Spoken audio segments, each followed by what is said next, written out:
Boa noite, pessoal. Ranius Cash no ar. Mais um episódio. Eu sigo com o meu compromisso trazer para vocês as antigas e novas lideranças que estão surgindo aqui no Distrito Federal. Em outubro nós temos eleições, então eu estou trazendo todos os principais candidatos e pré-candidatos, na verdade são pré-candidatos até agora, para a gente discutir os problemas tanto no âmbito local, aqui no DF, como também no âmbito nacional. Meu convidado de hoje é o Prudêncio, ele é pré-candidato a deputado federal pelo Progressista, é uma das novas lideranças nos últimos 2, 3 anos aí, tem uma legião gigantesca de seguidores, acompanha de perto a pauta conservadora e hoje nós recebemos o Prudêncio. Prudêncio, muito obrigado por ter aceito o convite. Eu quero que você comece aqui explicando e se apresentando para a nossa audiência, quem é Cleito Prudêncio, e como surgiu a sua liderança, a sua vontade de defender a pauta conservadora aqui no DF. Primeiramente, muito obrigado, Rani, pelo convite, estar aqui junto com vocês, conversando a respeito do Brasil, Distrito Federal, uma oportunidade. E surgiu algo do meu coração, algo que não...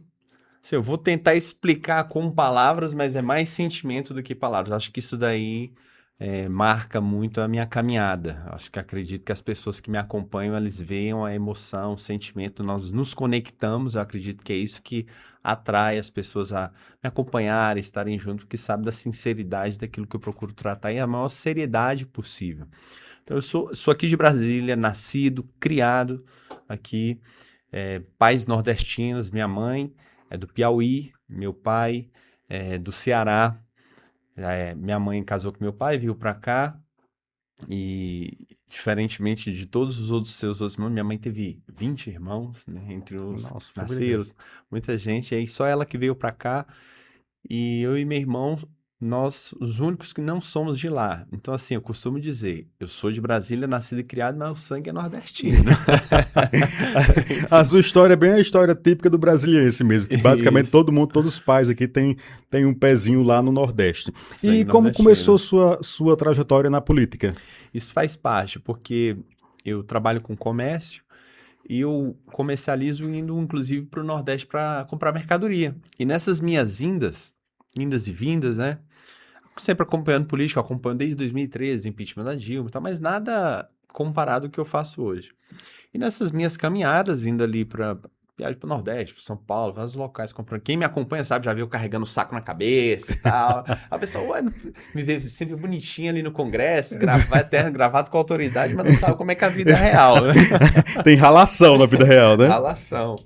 E ali eu carregando o saco na cabeça e tal. Então, assim, após o presidente Bolsonaro, aconteceu o que aconteceu com ele, a derrota, então eu passei a me incomodar, aquilo ali passou a me incomodar porque eu falei, poxa, não é possível. Como é que eu vou normalizar um ex-presidiário assumir a presidência da República e vir cuidar do país? E ali eu tenho 3 filhos, eu falei, poxa, o meu exemplo é o que eu tenho de mais importante, então como é que eu vou normalizar isso dentro de casa? Então nessas viagens para o Nordeste, que a gente fica muito no ônibus ali, eu fiquei pensando assim, o que eu posso fazer, o que eu posso fazer? Eu pensei, eu tô resumindo que a história é bem longa. Sim. Eu pensei assim, rapaz, como é que eu posso fazer para ajudar? Para poder ajudar o país, ajudar o país. Aí eu pensei na questão da rede social, de você usar a rede social para trazer informação, trazer conhecimento para o povo. E você já tinha habilidade nas redes sociais?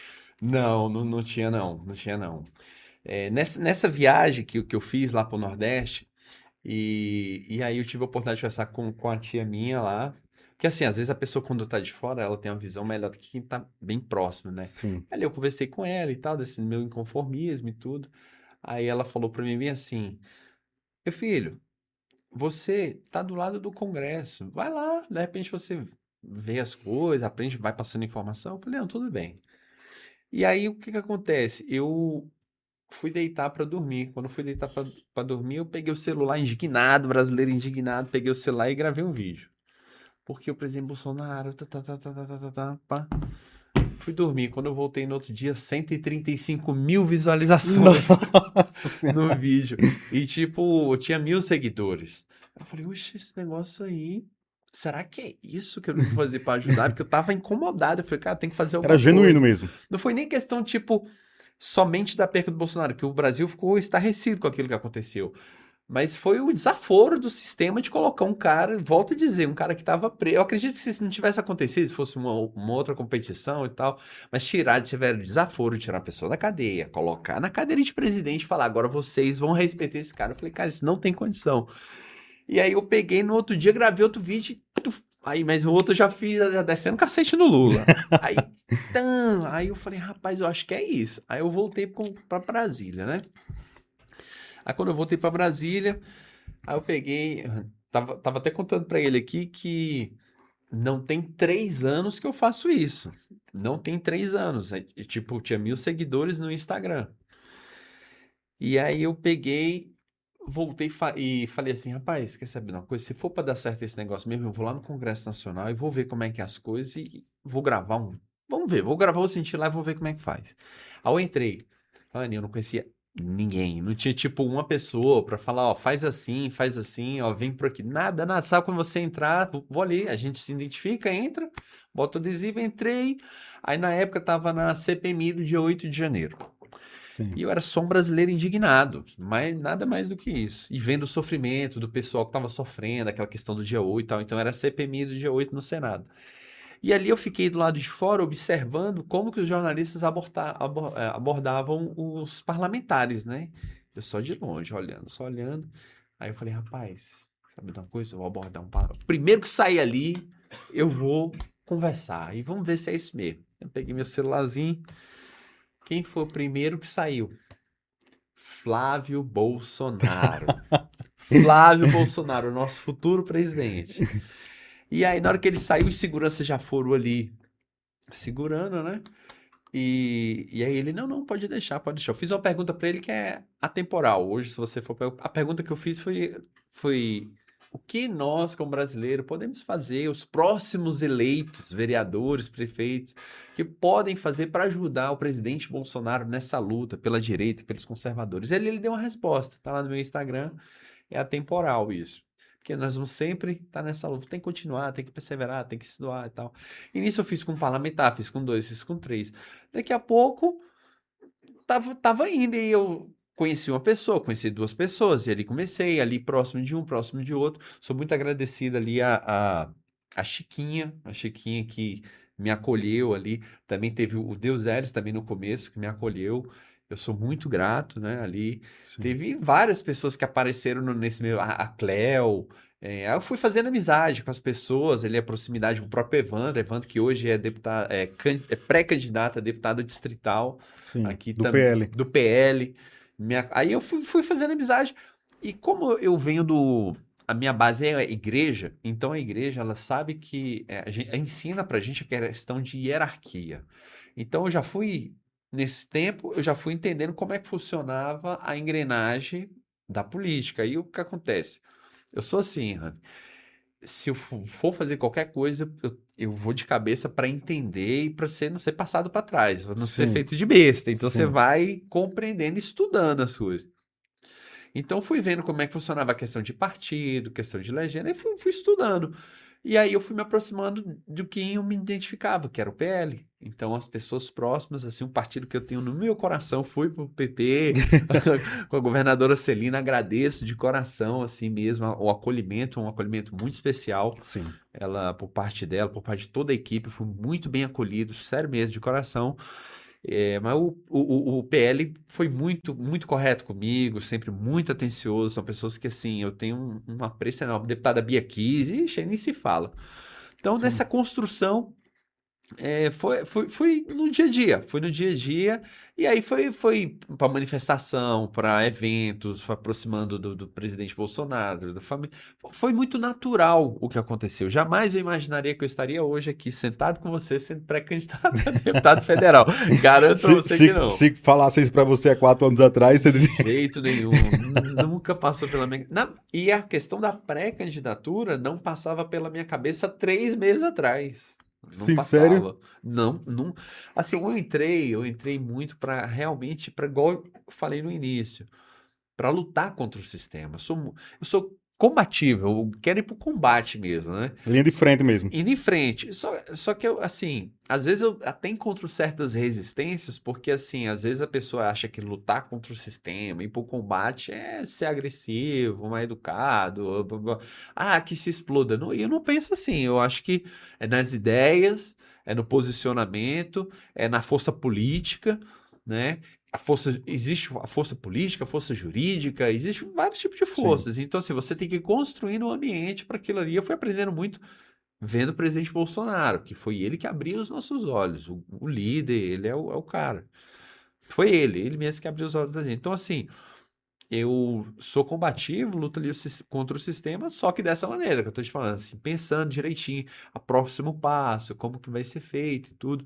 Então, sendo combativo assim, eu só lutava, não imaginava ser candidato de jeito nenhum. E Não imaginava de jeito como a nenhum. sua família reagiu,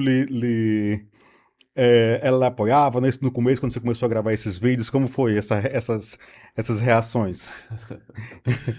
É interessante, né? A família é a base da gente, né? A Sim, família, se você não tiver. A gente costuma falar Deus, pátria, família e liberdade. A sim, família tá ali. sim. Então não justifica. Qual câmera que eu falo aqui? Aqui, ó. Aqui, ó. Não justifica luta nenhuma, seja empresarial, seja na política, seja. Não interessa que a família não seja a prioridade. Então a família tem que andar junto. Não adianta dizer assim, eu lutei, lutei, lutei, perdi até a família. Então não foi inteligente. Sim, Porque a nossa base é a família.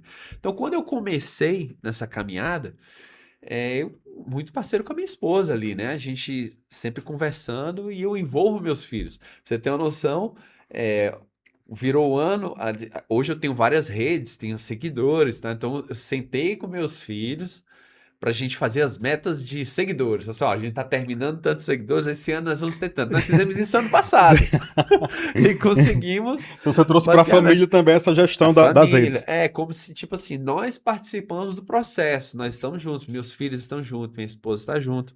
Então, a minha esposa, ela, tanto que foi ela que disse, vai lá ver se é legal, ver se você gosta, e fui. E aí, o que que acontece? Minha esposa, como ela acompanha as redes sociais, aí eu comecei a gravar um vídeo, aquele vídeo assim, olha aqui e tal, que a gente vai gravando, Sim, normal que todo mundo faz. E a minha esposa acompanhando, ela viu que, tipo assim, eu tinha pouco seguidor e bastante visualização, sim, bastante engajamento. Mas só que a luta do dia a dia, você lembra? Carregar saco na cabeça, viajar, se esforçar para pagar as contas. sim. Eu cheguei a querer esmorecer no meio do caminho aí, né? Eu falei, cara, acho que isso aqui não traz retorno, pô, só tô Sim. trabalhando, só tô me doando. E aí, poxa, prejudicar minha casa, perder a casa, porque aí você começa, né, fala assim, poxa, minha família não tá sendo bem assessorada como já foi, porque eu tô me doando demais.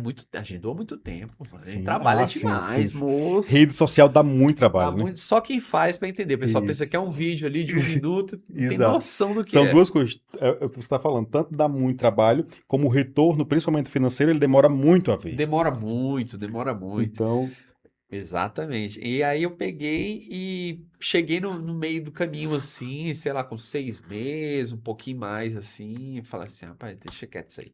Aí um dia eu me lembro que a minha esposa tava botando minha pequenininha pra dormir, eu tenho 3 filhos, e aí ela chegou em mim e falou bem assim, já gravou o vídeo de hoje? Aí eu falei, mas como assim? Ué, gravar o vídeo. Aí eu falei, não, Ana, é porque... Ana, te amo, meu grande amor. E aí eu peguei e falei, não, será e tal. Já gravou? Aí eu fui gravar. Aí eu vi que ela tava envolvida ali. Então, tipo sim. assim, eu tinha Ela tem abraçado a tem causa também. abraçado. Então, tipo assim, desde lá pra cá, nós temos sido muito parceiros, entendeu? Então, tipo, tudo assim, a gente juntos, todos os passos. Até agora, na questão da pré-candidatura, que, tipo, foi algo novo, né? De 3 meses pra cá, sempre a gente conversando, sempre a gente dialogando. Porque é um desafio, a família toda tá envolvida, né? A família toda tá envolvida. Então, assim, foi difícil no começo, mas eu tive incentivo e hoje eu tenho paz no que eu tô fazendo, porque eu tenho minha família. Se eu tenho a família, eu tô tranquilo. No dia que der problema Sim. com minha família, eu tô fora. Mas eu tô com a família, tá beleza. É, quais são as figuras que mais norteiam assim a sua atividade embora você não tenha mandato ainda, você tem uma atividade política, digamos assim, que atua politicamente no sentido de conversar, de trazer os problemas da sociedade para a população. Quais são as suas referências, assim? Excelente pergunta. Quando eu tava começando nessas minhas viagens aí e tal, eu me lembro que a gente sempre recebe as propagandas de curso, né? Aí tinha um curso lá na rede social para você crescer na rede social e tal. Isso bem no comecinho, bem no comecinho. Aí eu peguei, baixei esse curso, paguei ali e falei assim, cara, vou começar a seguir isso aqui, acompanhar. E assisti uma aula, duas aulas. Quando foi na terceira aula, e era bastante aula, mas quando foi na terceira aula, o cara falou bem assim. Agora, isso é normal, tá, pessoal? Eu tô falando assim que isso é errado não, mas tipo assim, aconteceu comigo. É a sua história. Minha história. Aí o cara pegou e falou bem assim: escolha 3 pessoas como referência para você caminhar daqui para frente. Quando ele falou aquilo ali, me travou. Eu falei, cara, mas eu não quero ser referência de ninguém, não quero seguir ninguém, eu quero fazer o que eu quero fazer, eu não quero, tipo, ninguém. Parei de ver o curso. Tipo, não assisti mais nenhuma aula. Não assisti mais nenhuma aula. Eu falei assim, cara, não vou, porque assim, eu tenho esse lance de, tipo assim, ser original, entendeu? Eu Sim. procuro ser original. É lógico, a gente tem referência, olha uma coisa, poxa, isso é uma ideia boa. Mas a originalidade eu não abro mão. De Interessante. ser original, de não ter cabresto, de ter a noção ali do que você vai fazer, você ter essência. A sua essência está empregada em tudo que você faz. Em tudo. Desde quando você vai fazendo os pequenos afazeres dentro de casa, quando você for na rua, a sua identidade está ali empregada. Então não abro mão disso. Lógico que tem uma referência ou outra, mas eu procurei fazer isso. E tudo que eu faço hoje, Rani, é espontâneo. Aconteceu, eu fui construindo, a forma que eu abordo os parlamentares, a forma que eu trago as notícias, a forma que eu fui construindo isso daí. Isso foi construído. Foi construído. O que eu passei a pensar? Eu falei assim, poxa, a pessoa que está do outro lado aqui, ela queria estar aqui, só que ela não pode estar aqui porque é Brasília. Então, o que eu poderia passar para essa pessoa que ela gostaria de estar? Então, assim, eu procuro fazer de uma forma que a pessoa se sinta ali dentro, Sim, entendeu? sim. Participante. Foi uma forma que eu construí a longas datas, né? Foi aos poucos Aos aí. poucos, mas foi indo. É, Você se comunica muito bem nas redes sociais, suas redes sociais são estouradas e eu, que é uma característica, inclusive, da direita. Por que você acha que a direita consegue manusear, engajar, crescer, motivar mais as pessoas do que a esquerda, por exemplo? Quais são as características da direita que você acha que consegue ter essa diferença, inclusive assumida até pela própria esquerda, né? A direita, de fato, tem um domínio maior nas redes sociais. A que você atribui isso? A verdade. Quando você fala com a verdade, você se conecta.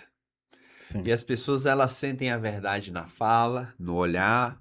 Existem coisas do ser humano que não tem como mudar.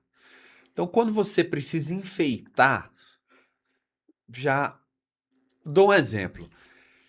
Vários vídeos que eu fiz quando eu estava começando, eu queria trazer imagem, queria trabalhar, queria me esforçar para o vídeo ficar bonito e aquela coisa toda. Não dava nada o vídeo. Agora, quando eu só filmava um momento, alguma coisa, alguma situação interessante, estourava. Sim. Porque é a naturalidade. É verdade. É isso que nós carregamos. A esquerda eu vejo que quando eles acontece alguma coisa, eles, assim, se comunicam e nessa comunicação, convenhamos, eles têm algo que a gente precisa aprender à direita, porque a direita, às vezes, cada um vai falando uma coisa ali e Sim, tal, sim. não sei o quê. Coesão, né? A esquerda não, eles se unificam, se você, assim, desde nas redes sociais, até lá na tribuna, na Câmara ou no Senado, eles vão falar a mesma coisa, Sim. entendeu? Assim, então isso não engaja, entendeu? Isso não engaja. Agora, é o assunto, o Gaia vai falar do jeito, o Nicolas vai falar de outro, Eduardo Bolsonaro vai falar de outro, Prudêncio vai falar de outro, sei lá, cada um vai falar de um jeito. Sim. Entendeu? E essa espontaneidade é que eu acredito que conecta Com quem com está. quem tá assistindo. Vamos entrar no outro bloco. Você falou, você defende as pautas da direita, as pautas conservadoras. O que é ser conservador no Brasil de hoje? Conservador é você, assim, o que eu defendo, vou falar que eu defendo. Conservador é aquele que conserva aquilo que deu certo, Sim. né? Mas isso nada impede de mudança para o futuro promissor, né? Então, o que nos diferencia, assim, de forma grosseira é o quê? Porque o progressista, a esquerda, eles querem sempre estar mudando, mudando, mudando, mudando. E nós acreditamos que várias situações que deram certo no passado não devem ser mexidas. Por exemplo, o mais emblemático de toda a família. A Sim. família deu certo, entendeu? A família deu certo. Pai, mãe, filho, filha. Ali a família bem direitinho, tudo certinho construído, Uhum. deu certo. Agora, quando você fala, a mãe teve o filho, mas não precisa do pai. Bota. Tô falando isso aqui e eu não tenho medo nenhum do que eu estou falando, porque é o que eu acredito. E eu tô indo, sou um pré-candidato a deputado federal para o Distrito Federal para lutar por essas causas. Não é para me calar e ser mais do que os outros. Por exemplo, que eu luto e não acredito que seja o correto.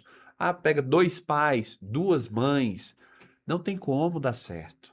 Porque você vai ter ali, no pai e a mãe, cada um tem uma condição diferente na criação daquele filho. Agora, quando a mãe não teve o pai, porque aconteceu alguma coisa, pau nesses caras, porque tem muito cara irresponsável. Sim. Que eu dou na orelha desses caras. Quando eu vou pro Dia dos Pais lá dos meus filhos, lá é pouquinho gato pingado de gente, bicho. Os caras, os homens tão devagar mesmo. Os caras tão fracos com as mulheres, é sério. Pega, faz o filho das mulheres e não assume a responsabilidade. Eu também sou pai de autista, né? Minha filha é autista. A mesma coisa. Os caras abandonam a mulher e a criança. Sim, Sejamos- isso parece papo de filme, mas é uma loucura de como isso acontece na vida real. Só interrompendo Prudência rapidinho, pessoal que está online, se quiser mandar pergunta para Prudência, pode mandar aqui. Eu estou acompanhando e eu vou fazendo aqui ao longo da nossa conversa, tá bom? A gente estava falando sobre sobre o conservadorismo, né? Então, assim, é para não deixar a ponta solta, que é um assunto delicado. Então, o que acontece? Nós, como cristãos, eu como cristão, né? E tem gente que não é cristão, mas entende a importância da família, da Sim. estrutura. Então, o que nós combatemos? O comunismo. O comunismo, ele quer destruir para construir. A esquerda quer destruir. Então, o que acontece? A família, eles precisam. Isso aqui que eu tô falando não é conversa de maluquinho de panela na cabeça, não. Mas estudam. Eu falava isso daí no passado, antes até do Bolsonaro acontecer isso, do Lula assumir. Muita gente que era amigo meu falava: você é maluco, isso não acontece. O que eles fazem? Eles querem destruir a estrutura familiar, destruir os princípios e valores para poder o Estado ser grande, o Estado ser forte. Porque aí vem um salvador lá de cima que é o... Não, meu filho, pode deixar que eu cuido do seu filho, eu cuido da sua esposa, eu cuido... Então, o comunismo, a esquerda trabalha com isso. Não tenho problema nenhum de comentar o assunto. Você é muito radical, sou. Você é bolsonarista, sou. Porque se ser bolsonarista, ser conservador, é você manter os princípios, os valores, eu sou até o último fio do meu cabelo. E o que eu aprendi não foi com Bolsonaro, foi com a Bíblia. Tá na Bíblia, tá escrito na Bíblia. O Bolsonaro deu voz a isso. Por isso que o Bolsonaro é tão amado, porque essas pessoas estavam caladas, elas não tinham quem defendesse. O conservadorismo, Rani, para concluir nessa questão, o conservadorismo, ele mantém a família como algo primordial para a sociedade. Para a sociedade. É só você pegar um exemplo, e aqui eu concluo. E não é preconceito, longe disso, eu sou uma pessoa que acolhe, mas se você pegar uma pessoa que tem uma família disfuncional e uma família funcional, qual que tem mais possibilidade do filho dar errado? Na família disfuncional. Eu sou um exemplo disso. Tive ali meu pai e minha mãe. Não que meu exemplo seja só meu, mas assim, posso dar um exemplo. Tive meu pai e minha mãe. Quando meu pai e minha mãe ali teve um período ali que separou, Uhum. bagunçou a estrutura. Você, aquela base, aquela força ali, você já não tinha. Isso daí foi altamente prejudicial para minha mãe. Então, o que nós precisamos, como sociedade, trabalhar? É para que o homem e a mulher estejam juntos, para que cuidem dos filhos, para que eles tenham um valor. E eu acho que a gente já avançou bastante, Rani, porque antigamente a mulher tinha que ficar com o cara porque tinha que ficar, dependência financeira, Sim. o cara traía, batia, tudo errado isso daí. Hoje não, hoje a gente sabe que as mulheres são respeitadas, devem ser respeitadas pelo que elas representam, né? Pelo que elas são. Então, isso daí mudou muito na sociedade, eu acho algo positivo. Então, eu acredito que nós temos tudo para ter uma sociedade positiva, mas tendo cada um no seu papel ali. E por isso eu defendo com tanta veemência o conservadorismo. Certo. Eu vou fazer uma interrupção aqui no tema política. Você falou sobre. Você tem uma filha autista, e essa é uma realidade de muitos pais. E aí eu queria entender, e queria até para também explicar para quem está acompanhando a gente, ou para quem vai acompanhar em outro horário, o papel dos pais, o papel da família, quando você tem uma criança autista, quando você tem uma criança atípica com alguma condição específica, né? Então eu quero entender como foi o processo para você, para sua família, para sua esposa, e como você orientaria esses pais que eventualmente podem ter filhos assim também, e você deve no início você deve ter mais dificuldade de lidar. Então eu queria que você É verdade. trouxesse essas informações. Então, para a gente foi uma surpresa muito grande, né? Foi nosso terceiro filho. Eu tenho um de 12 anos, um de 7 e de 5, a menorzinha. Então, ela tinha ali aproximadamente um ano e meio, mais ou menos. E como que nós suspeitamos ali? Parecia que ela não ouvia. Você falava com ela e parece que não ouvia. Aí a gente levou no médico e aí falou, vamos fazer o exame para ver se ela ouve. Você podia gritar no ouvido dela assim, não acontecia nada. E aí a gente falou, não, vamos ver o que vai acontecer. Aí a gente marcou a consulta tipo para outra semana. Aí eu me lembro que eu fui trabalhar, quando eu voltei, aí a minha esposa falou bem assim, cancela a consulta, ela ouve. Falei, como assim? Porque ela estava lá no quarto e aí ligou a televisão, um programa que ela gosta. Aí ela saiu e foi lá e sentou no sofá. Então ela ouviu. Sim, Então a gente falou, então tem outra coisa que a gente não entendeu. E aí a gente ficou, aí a gente foi procurar com um parente, geralmente é assim, né? A gente vai conversar com um parente ou outro e a gente levou no médico. Aí que essa questão do autismo, né, que tá acontecendo demais, a gente levou no médico e aí constatou que ela tinha. Mas assim, por isso que eu digo pros pais, o pai específico assumir a responsabilidade, que é difícil. Sobra pra mãe, mas muitos pais então, eu, como pai, por exemplo, já não aceitei de princípio. Eu peguei e falei bem assim: "Ó, meu bem, é o seguinte, vamos levar para outro médico. Isso é isso mesmo, sim. né? E aí a gente pegou e levou para um outro médico que constatou. Falei, não, agora vamos enfrentar e vamos para cima. A minha esposa foi uma gigante, né, nesse período, porque ela se tratou bem direitinho, acompanhou, fazendo todo o processo, que o dia inteiro trabalhando e tudo, né? Chegava ali, ela fazia todo o processo, a vida da gente muda completamente, psicologicamente muda, porque Sim. qual que era o meu maior medo? Rani? Hoje ela tem 5 anos, fala, assim, evoluiu muito, porque teve o tratamento. Meu medo era ela ficar dependente, né? Eu falei assim, Sim. poxa, como é que vai ser? Aí novo ali, eu já ia trabalhando na cabeça dos meus filhos mais velhos. Eu falei assim, ó, talvez você tenha que cuidar da sua irmãzinha quando ficar mais velha, já vai treinando. A gente tem que falar igual eu falo pra eles, ó, depois tu vai cuidar do teu pai, tu não vai deixar teu pai pra lá não, pô. Vai só ter o pai jogado aí, Teu não. pai na tua mão, o jogo que diz tudo, você deixa eu vir depois. Então, assim, aí a minha esposa cuidou ali, tudo certinho. Então, assim, ela foi avançando, foi crescendo, foi evoluindo. Então, hoje continua, né? Mas a gente a gente aprende a Sim, evoluir. E nada nessa vida é à toa. Tudo tem um propósito, né?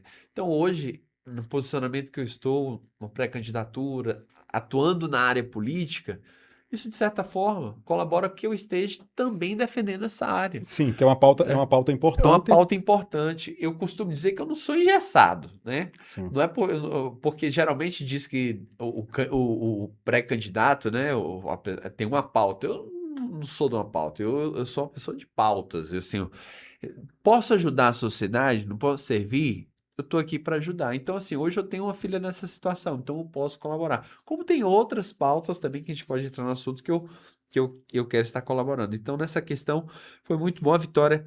Hoje está bem, minha filha, evoluiu bastante.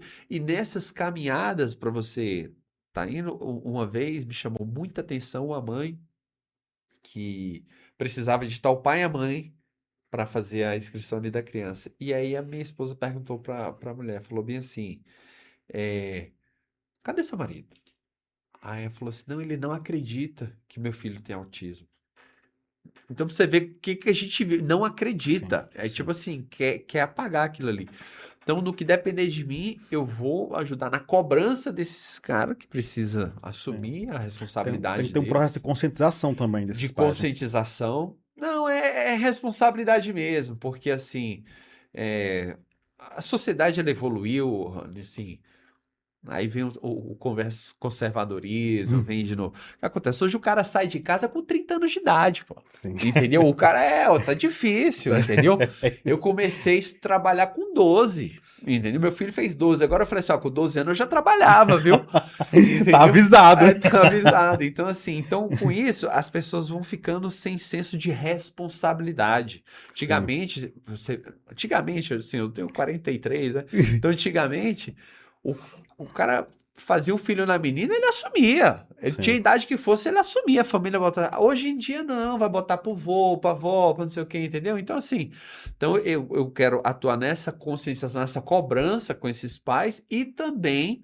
Existem pais que cuidam que às vezes não tem a mãe, às vezes a mãe morreu, aconteceu alguma coisa, e esses homens ficam desamparados, porque geralmente nessa pauta é só a mulher, né? Porque é a sua grande maioria.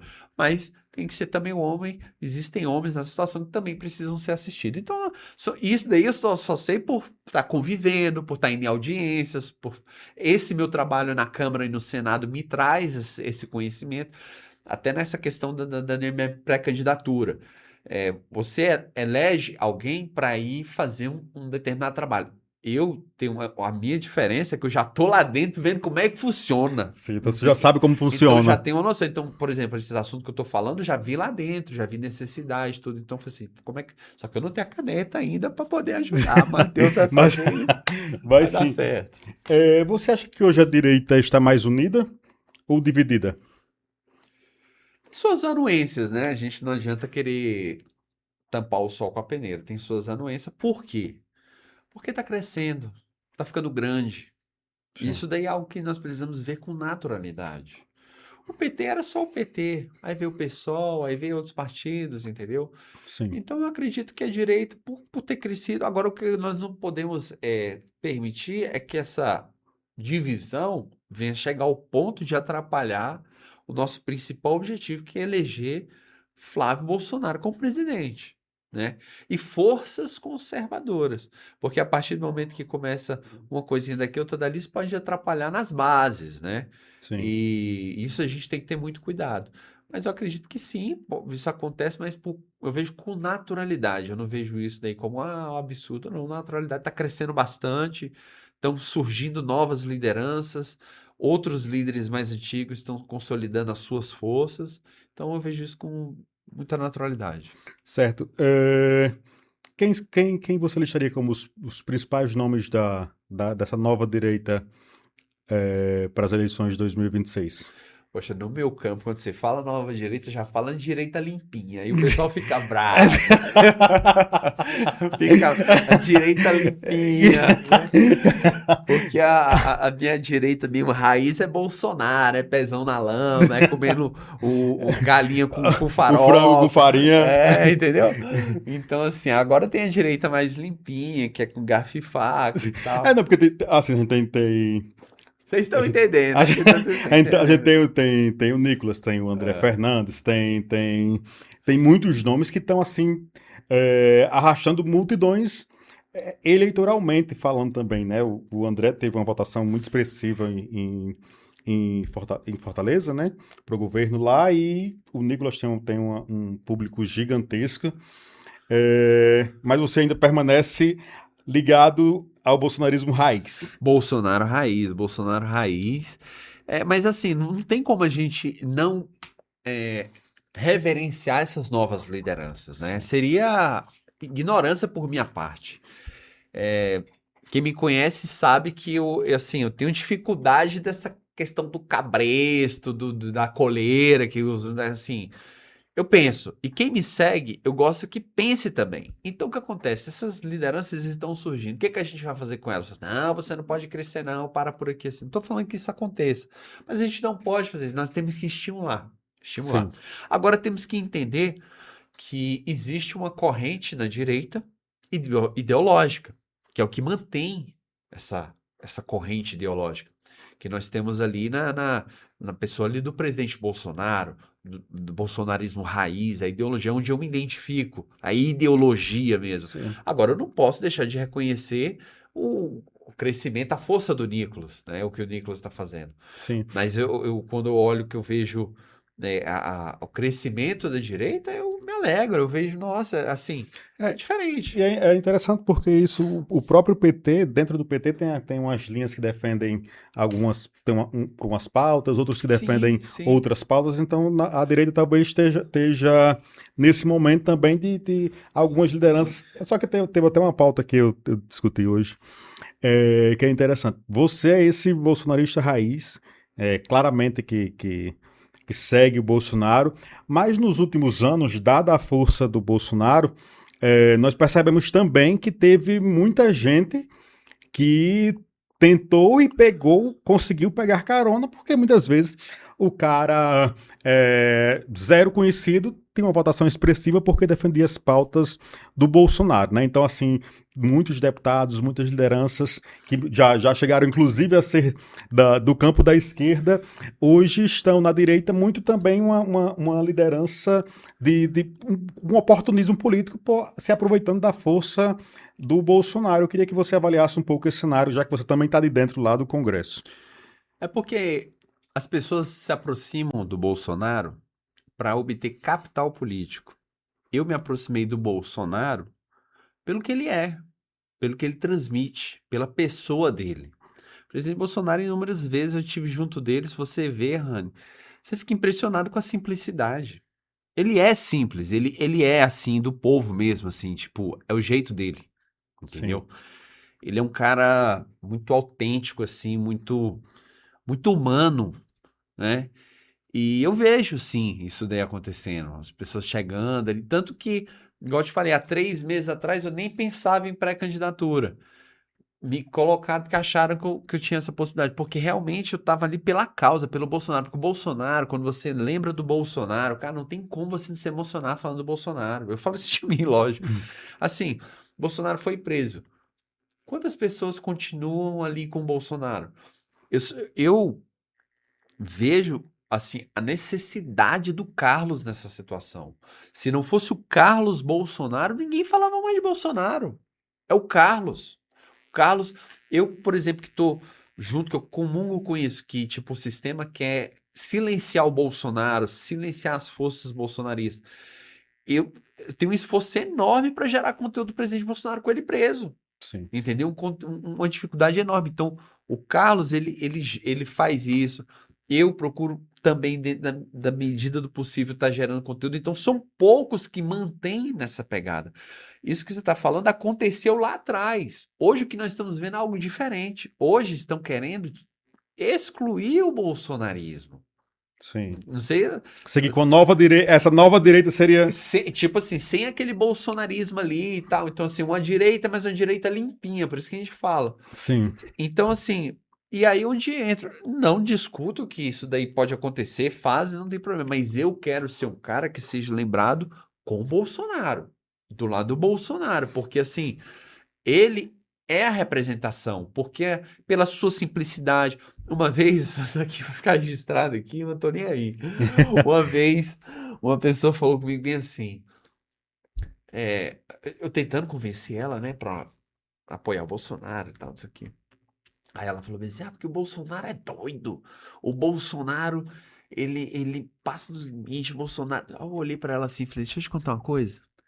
Você acredita que eu votei nele por causa disso? Porque ele é doido?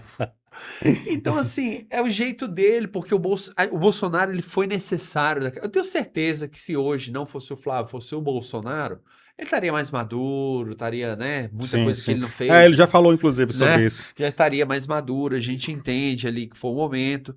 Mas, assim, nessa situação, então hoje o que aconteceu isso que você falou, de muita gente aproximando, mas hoje já está um pouco diferente. Hoje estão querendo construir uma direita sem o Bolsonaro. Inclusive, eu, como pré-candidato, eu poderia aqui estar falando várias coisas sem tocar Bolsonaro e tal, e eu não quero isso. Eu quero estar no time, por exemplo, do Carlos Bolsonaro, para estar lembrando o Bolsonaro. Não, eu tô aqui, ó, camiseta, Liberta Brasil, Liberta Bolsonaro, Bolsonaro, Michele, porque eu quero ser essa pessoa que ajuda na memória do Bolsonaro. As pessoas não podem esquecer esse grande líder que foi, que não tá morto, tá? Que vai estar com a gente aqui ainda, vai eleger o filho dele, nós vamos colaborar com isso e que vai estar aqui. Eu quero ser uma semente para manter cada dia mais vivo o bolsonarismo, a força do Bolsonaro no meio do povo. Não dá para esquecer e fingir que nada aconteceu. Dentro do que você falou, é interessante porque até a consolidação da candidatura do Flávio, que hoje está consolidada, né, inclusive com um potencial muito grande, falava-se muito em Tarcísio, falava que se o Bolsonaro colocasse Flávio seria apenas para perder, para entregar, inclusive falavam que a esquerda preferia que Flávio fosse candidato, mas Bolsonaro bateu o pé, colocou o Flávio hoje está, inclusive nas últimas pesquisas já, ultrapassando Lula em diversos cenários, tanto no primeiro como no segundo turno. Então, acho que esse cenário reflete um pouco do que você falou, né? Tentaram, de certa forma, colocar o Tarcísio. O Tarcísio é um cara excelente, muito técnico, né? Fez uma gestão muito boa como ministro de Bolsonaro, tem feito uma gestão que é bastante aprovada lá em São Paulo, mas talvez ele não defenda o bolsonarismo tal qual foi criado, né? O Tarcísio é um excelente nome, um excelente gestor. Bolsonaro construiu, né, o Tarcísio para poder ser candidato. Mas graças ao Eduardo Bolsonaro, justiça seja feita, hoje o Flávio é candidato. Existem malucos que têm coragem de falar que o Eduardo está atrapalhando o Flávio porque inveja e tal, não sei o que, do irmão. Maluquice. Hoje o Flávio é candidato graças ao Eduardo Bolsonaro, porque o Eduardo Bolsonaro foi para os Estados Unidos, abriu mão do seu mandato, eu acompanhei de perto isso daí, vi o que aconteceu, funcionário da Polícia Federal se doando, a família sofrendo, pagando um alto preço por tudo que ele passou, assim, muito difícil para o Eduardo. E nessa situação, eu acompanhei de perto, Rani, ali dentro do Congresso Nacional. Estavam querendo botar o Bolsonaro de lado, querendo escantear o Bolsonaro.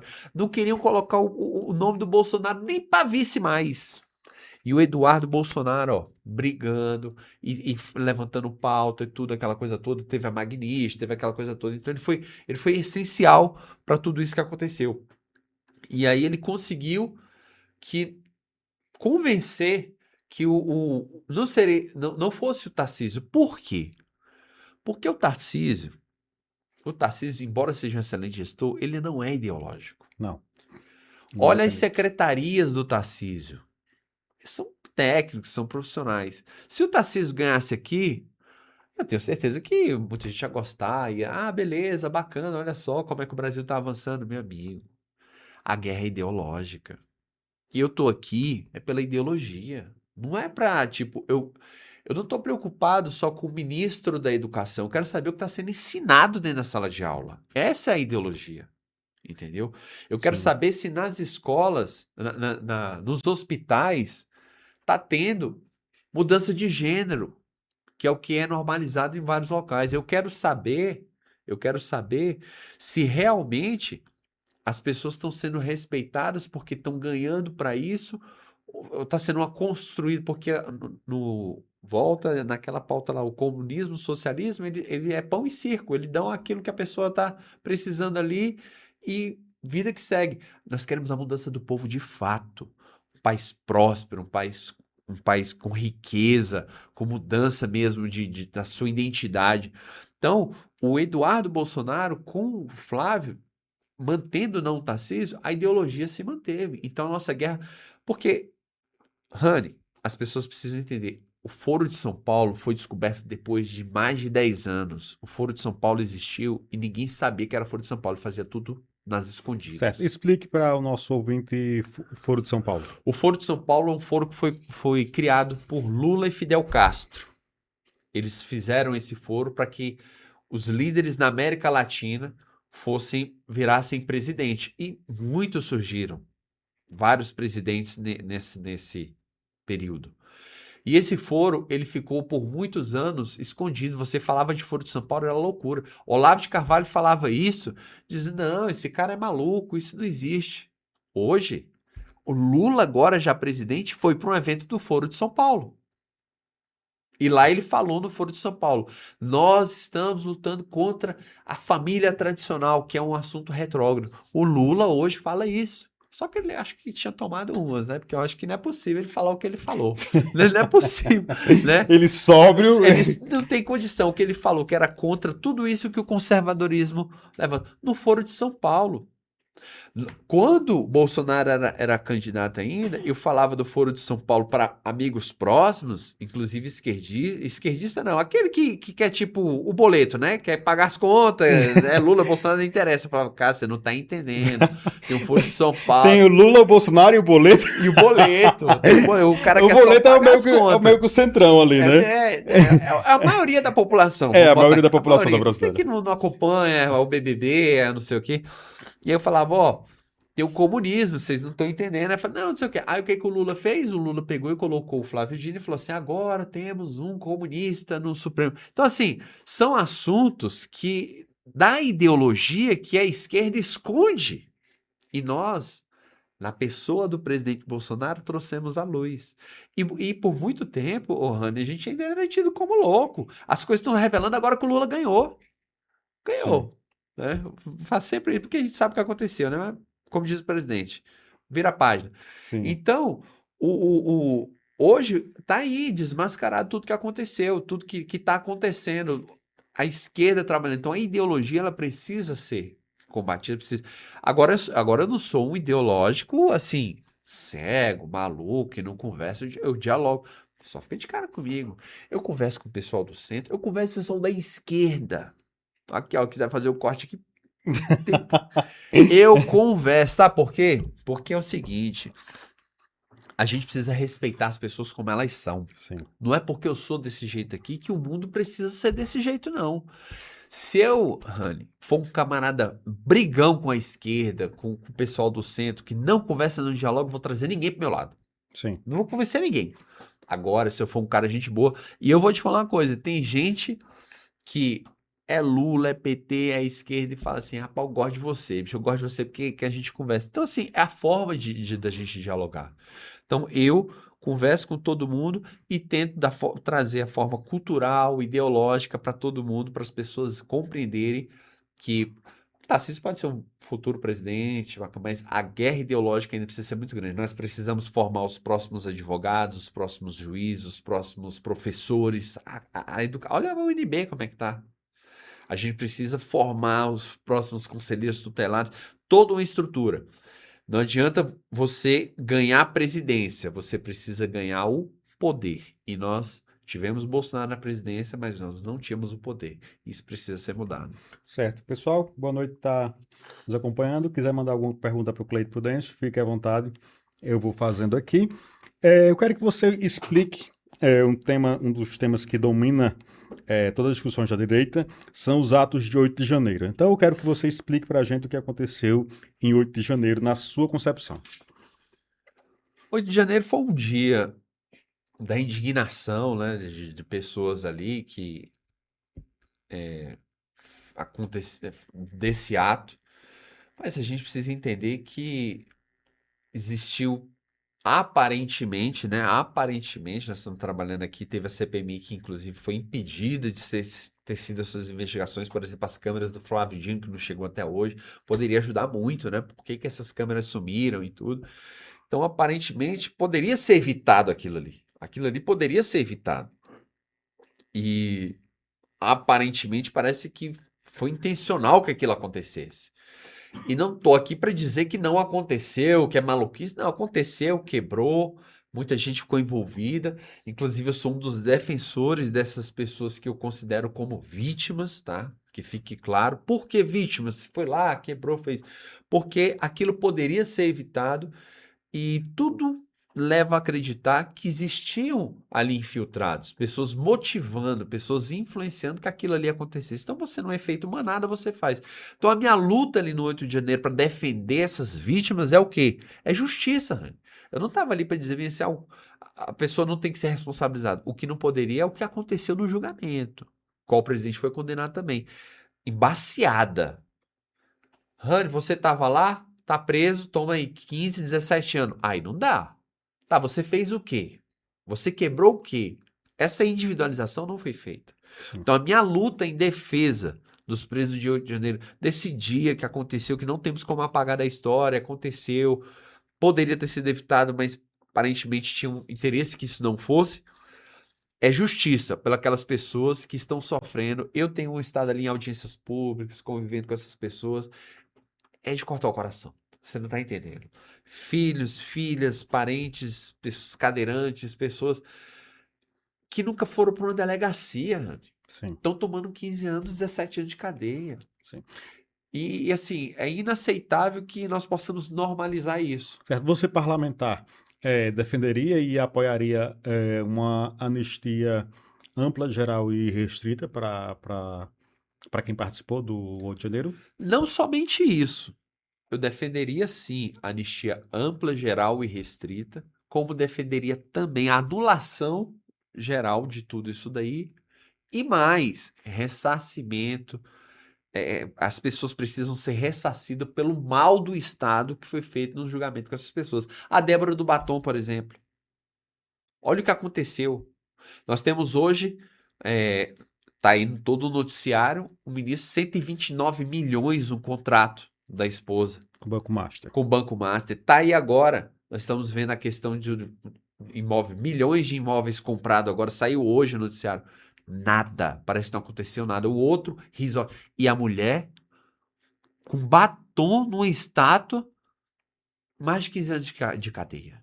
Então, assim, não tem como normalizar. Essa pessoa não vai ter como resolver de fato a indenização, mas é o mínimo que o Estado pode fazer com toda essa maldade, com essa mão pesada do Estado de forma totalmente desproporcional. Já tivemos várias situações parecidas ali no centro do poder, inclusive MST, entre outros.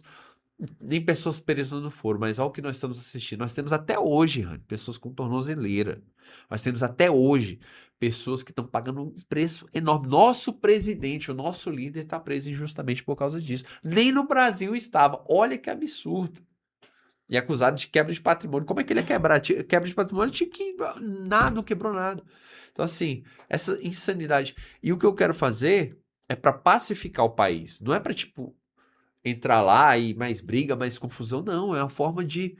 Vamos apaziguar. E não tem como você apaziguar o país sem fazer o que é certo, fazer o que é correto para com essas vidas. Você não tem como apaziguar se calando para o que é errado. Não. A gente precisa lutar com firmeza para anistia ampla, geral e restrita, anulação desse processo e ressarcimento das vítimas. Perfeito.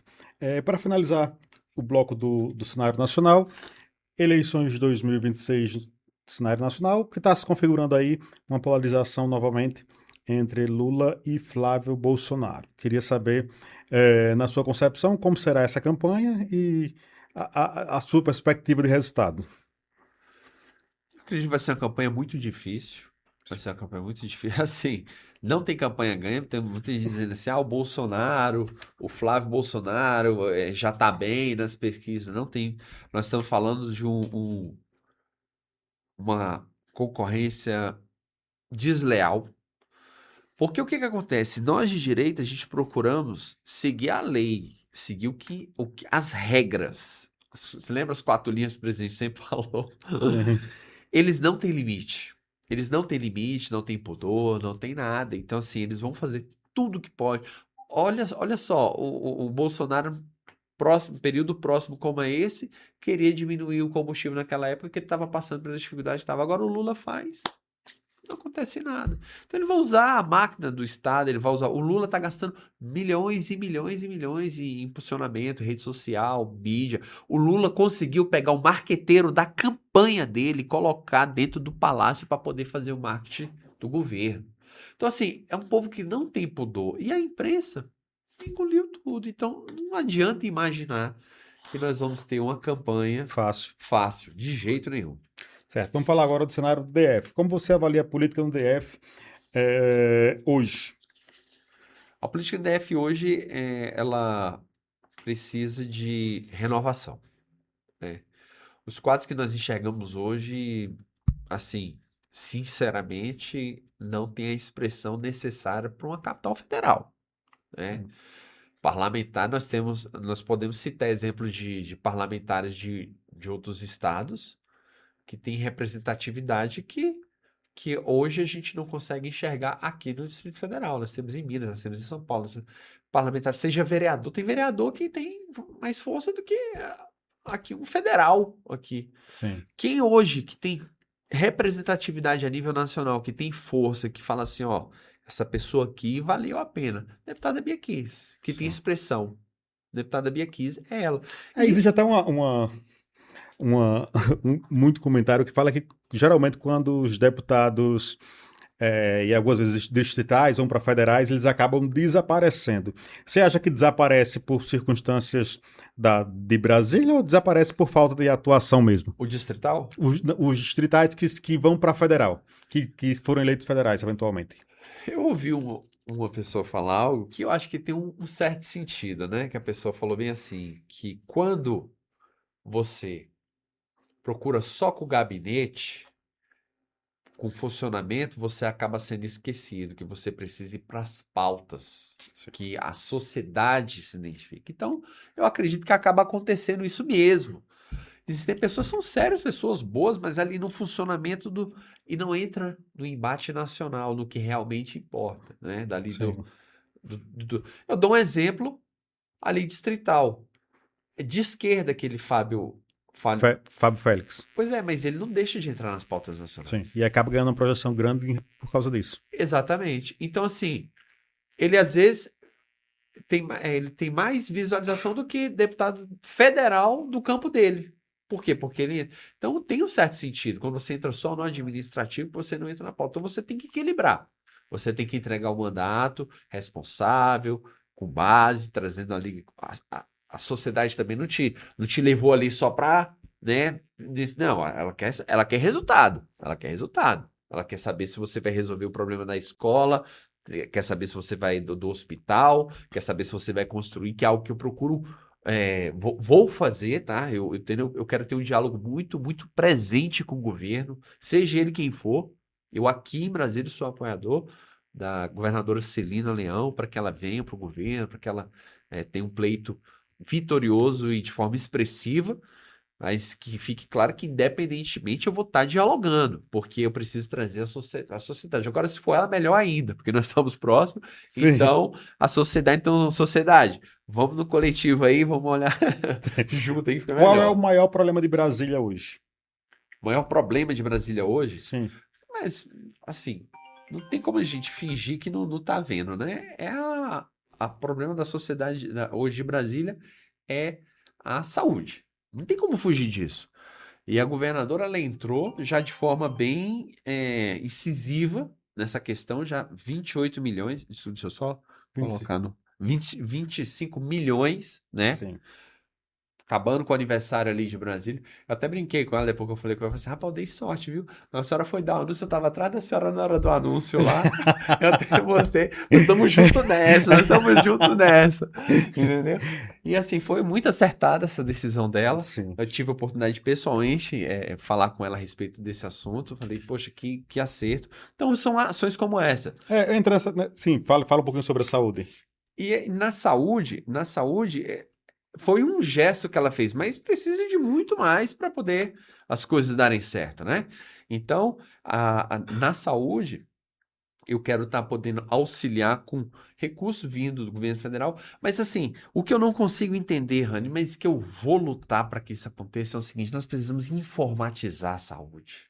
Sim. Não tem como a pessoa ir no Itapuã, no plano piloto, Taguatinga e não ter ali os dados ali. Essa informação até foi uma deputada que teve aqui, ela trouxe essa informação e eu achei assim surreal de não ter esse nível de informatização, de interligação dos sistemas, né? Parece, tá? Não estou fazendo acusação nem nada, mas parece que é intencional essa falta de comunicação. Porque quando existe a comunicação, o dinheiro para ir para um lado, para o outro, aquele dinheirinho errado, Até para não ir em duplicidade também, né? fica mais difícil. Então, você veja, quando eu falo que eu quero lutar contra o sistema, que eu quero ir com força, não é só questão ali nacional, de Bolsonaro, direita, conservador. É essas entranhas que atingem a pessoa lá na ponta. A pessoa lá na ponta. Sim. Entendeu? Nós precisamos ter mais dinheiro para comprar vagões de metrô, que muita gente anda de manhã igual uma sardinha. Eu sei disso porque eu ando junto. Né? Eu Sim. tô ali junto. Quantas vezes quem me acompanha na rede, eu tô lá, tiro foto aqui, ó, tamo junto. Tá ali junto, né? É junto literalmente mesmo. Literalmente, entendeu? Ali, ó, assim, de entrar. Então, assim, precisa de recurso. E recurso tem. Nós somos um país muito rico. Só que desde lá, da presidência até aqui, precisa de um coletivo. Por isso que eu peço, povo, pelo amor de Deus, nós estamos em 2026. Desde a presidência, para o Senado, para deputado federal, para distrital, vamos numa linha só. Se você é de esquerda, vote tudo na esquerda. Vote tudo na esquerda. Mas se você for de direita, vamos agora quando não dá é para ficar nesse Sim, no meio do caminho. que não resolve nada. E é até uma pauta interessante, porque acho que o Bolsonaro sofreu muito disso, porque quando ele era candidato ainda falava, olha, a gente vai entrar lá e vai mudar, só que quando ele chegou também, ele se deparou com uma realidade que é totalmente diferente. Se você não tiver apoio no Congresso, você pode ter boa vontade, você pode ter bons projetos, não vai passar. Então, ou você você tem que estar alinhado e com uma bancada forte. Sem bancada forte, você pode ter os melhores projetos que não vai acontecer, né? Só que hoje nós falamos isso com naturalidade, né? Sim. Na época do Bolsonaro, isso não era normal para o povo. O povo era Copa do Mundo, era outro. Hoje nós entendemos a importância de uma Câmara, hoje nós sabemos o que é STF, o que é TSE, nós sabemos o que é o Tribunal de Contas, nós sabemos um monte de coisa que o Bolsonaro abriu mão. Quando o povo falava assim, o Bolsonaro errou porque estava ali no cercadinho todo dia. Meu amigo, todo dia ele pautava o Brasil. Sim. Todo dia era uma coisa que ele arrumava. Então, assim, isso politizou o povo. Eu estava, assim, pela minha profissão como jornalista, você acaba ouvindo a esquerda, ouvindo a direita, ouvindo o centro, você ouve tudo, você tem que conversar com todo mundo, ouvir todo mundo. Então, nessa situação, eu ouvindo a esquerda comentar que o Lula tem pecado, que o Lula não politiza as pessoas. As Sim. pessoas não estão politizadas. Não, ele não pausa o debate, né? Não pausa o debate. O Bolsonaro já era totalmente diferente. O É. Bolsonaro Tem uma característica bem Trump, uma comunicação bem Trump, bem assim. Trump. Isso daí vai ajudar agora em 2026. Com essa conscientização do povo, nós vamos poder ter uma Câmara e um Senado forte. Nós precisamos ter um Senado assim, daquele jeito. Entendeu? Prudêncio, é isso. Deu aqui o nosso horário. Eu queria abrir o espaço para você falar alguma coisa que eu não perguntei, que esteja à vontade, e também para deixar um recado aí para quem está nos acompanhando agora, para quem vai assistir ou ouvir depois, dessa sua luta, dessa sua empreitada, agora como pré-candidato a deputado federal, depois da homologação como candidato a deputado federal. Então, abrir o espaço aí, agradecer você ter vindo e abrir novamente o espaço para você deixar um recado aí para os nossos ouvintes e para quem está assistindo. Queria agradecer a todos vocês que acompanharam até agora o nosso podcast aqui com Rani. Muito obrigado pelo espaço. Queria dizer para você que eu sou pré-candidato a deputado federal aqui pelo Distrito Federal e quero vir com mudança. Você está cansado do que já passou, até pode ser agradecido muito do que aconteceu, não vamos anular não, como se todo mundo errou, não. Mas que é algo novo, algo diferente, pode contar comigo, com o meu esforço, que eu vou estar trabalhando dia e noite para poder estar colaborando e trazendo para Brasília as mudanças reais que nós estamos acompanhando em todo o mundo. O Brasil é muito rico, Brasília, então nós precisamos disso. E eu agradeço imensamente a todos os meus seguidores, que são vocês que me trouxeram até aqui como pré-candidato, aqui como entrevistado.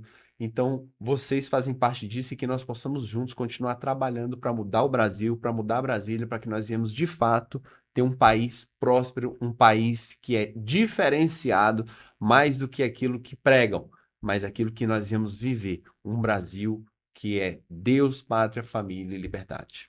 Show. Pessoal, Prudêncio novamente, obrigado.